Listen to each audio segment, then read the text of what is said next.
আসসালামু আলাইকুম guys, welcome to our another video.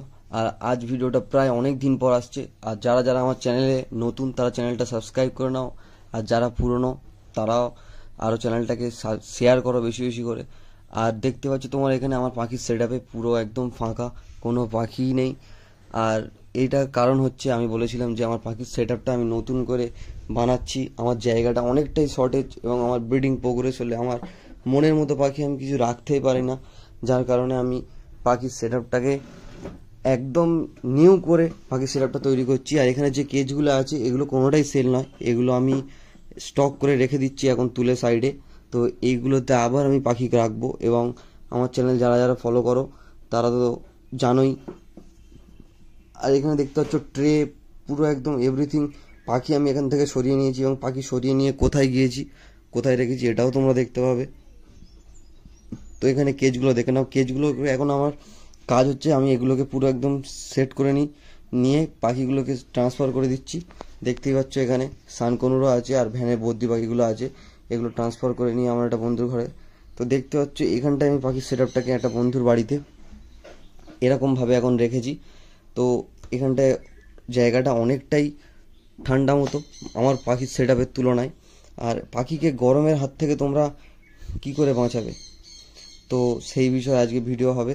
আর তার আগে একটা কথা বলে দিই, তো আমার এই সেটআপে আমি পাখিকে এখন পাখির থেকে কীরমভাবে প্রোগ্রেস নিচ্ছি এই গরমে।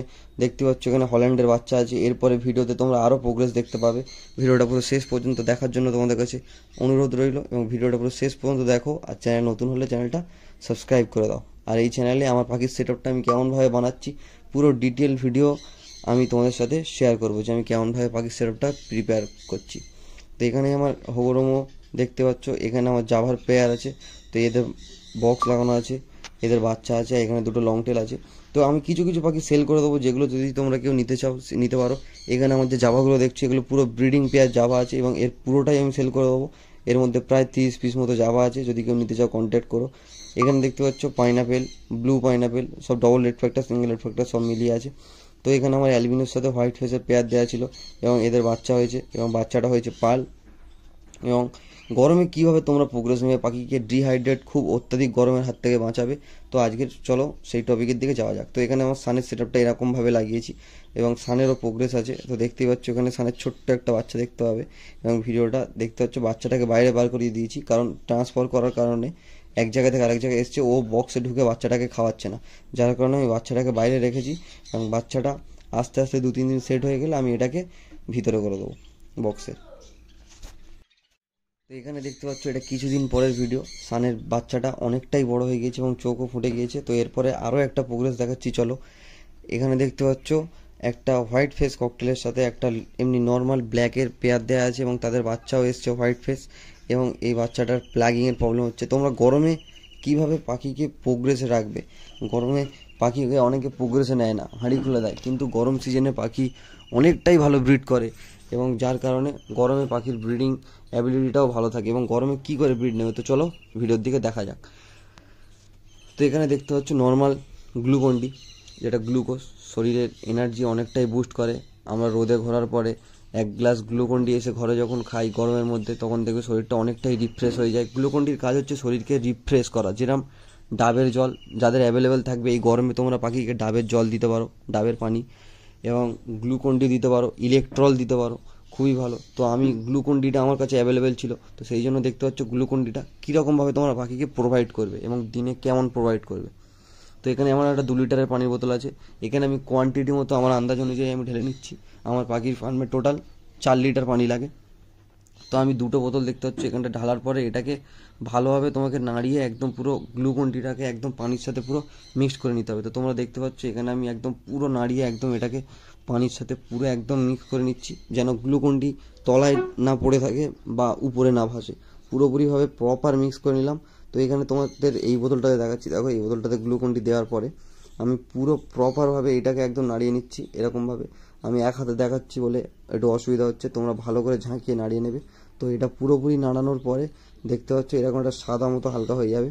তো এতে আমার হালকা পানি দেওয়া ছিল বাটিটায়, তো এতে আমি গ্লুকন্ডি পানিটা দিয়ে দিলাম, দেওয়ার পরে আমি এটা আমার পাখিকে প্রোভাইড করব। এটা আমি সপ্তাহে একদিন ছাড়া ছাড়া প্রোভাইড করি, এবং প্রত্যেক দিন গ্লুকন-ডি নয়, গ্লুকন-ডি, ইলেকট্রল, কোনো দিন ডাবের পানি যদি পাই। ডাবের পানি খুবই রেয়ার এবং খুবই এক্সপেন্সিভ হয়ে যায়, তো যেটা তোমাদের কাছে মনে হবে যে হ্যাঁ এটা ভালো, তো দেবে। তো এখানে দেখতে হচ্ছে কিছু কলমি শাক, গরমের জন্য খুবই গুরুত্বপূর্ণ খাবার, যেটা আমি আমার পাখিকে প্রোভাইড করি। তো তোমরা দেখতে হচ্ছে গ্লুকন-ডি পানি দিয়ে দিলাম।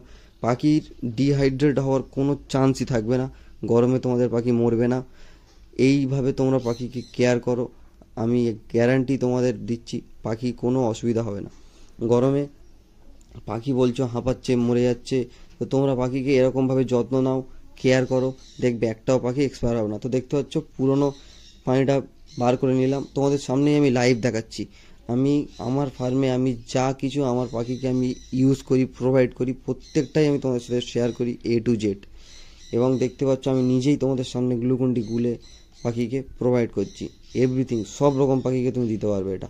আমি সানকে দিচ্ছি, আমার ককটেলকে দিচ্ছি, জাভাকে দিচ্ছি, বদ্রিকে দিচ্ছি, সমস্ত পাখিকে তুমি এটা ইউজ করতে পারবে, কোনো সাইড এফেক্ট নেই, কোনো ক্ষতি হবে না একদম। তো পাখিকে এটা দিলে পাখির শরীরটা রিফ্রেশ হয়ে যায়। গরমে পাখি যে হাঁফায়, বা গরমে এখন 45 ডিগ্রি গরম আমাদের এখানে, তো পাখিকে শরীরটা রিফ্রেশ করার জন্য এগুলো পাখির অত্যন্ত গুরুত্বপূর্ণ। যত পারবে গরমে তোমরা শাক ইউজ করো, যা শাকের মধ্যে আমি যখন যেটা অ্যাভেলেবেল পাই হাতের ধারে, তো সেটাই আমি তখন ইউজ করি। দেখতে পাচ্ছি এখন আমি কলমি শাক পেয়েছিলাম, কলমি শাকটা আমি ইউজ করলাম। তোমার হিঞ্চে শাক, কলমি শাক, তোমাদের এলাকায় এটার কি নাম আছে তোমরা কমেন্ট করে জানিও। তোমরা যে যেখান থেকেই দেখছো ভিডিওটা, তোমাদের এলাকায় এটা কি বলে ডাকে তোমরা জানিও। তো কলমি শাক, হিঞ্চে শাক, থানকুনি পাতা, নিম পাতা, তোমরা এগুলো পাখিকে গরমের সিজনে প্রোভাইড করতে পারো। পাখির শরীরে কোনো রকম দুর্বলতা, উইকনেস, পাখি গরমে হার্ট ফেল হয়ে মারা যাচ্ছে, এইভাবে ট্রিট করো তোমরা, তোমাদের কোনো পাখি মরবে না। আমি লিখে দিচ্ছি, আমি নিজে এরকমভাবে ট্রিট করছি এবং গরমে আমার পাখিকে প্রোগ্রেস নিচ্ছি। অনেকে বলে গরমে প্রোগ্রেস নিও না, হ্যাঁ গরমে প্রোগ্রেস নেওয়াটা উচিত নয়, বাট কিছু কিছু পাখি আছে যেগুলো প্রোগ্রেস অলরেডি দিয়ে দিয়েছে, গরম শুরুর আগে দিয়ে দিয়েছে, এবং বাচ্চাটা তাদের বড়ও দেরিতে হচ্ছে। তো সেই কারণে সেই সব পাখিগুলোকে তোমরা কীভাবে মেনটেন করবে? তো আমি যে ট্রিকটা বললাম সেভাবে মেনটেন করো। আর ভিডিওটা ভালো লেগে থাকলে লাইক, শেয়ার এবং সাবস্ক্রাইব করো। আর ভিডিওটা শেষ পর্যন্ত দেখার জন্য অসংখ্য অসংখ্য ধন্যবাদ। দেখা হচ্ছে নেক্সট ভিডিওতে তোমাদের সাথে, আর খোদা হাফেজ।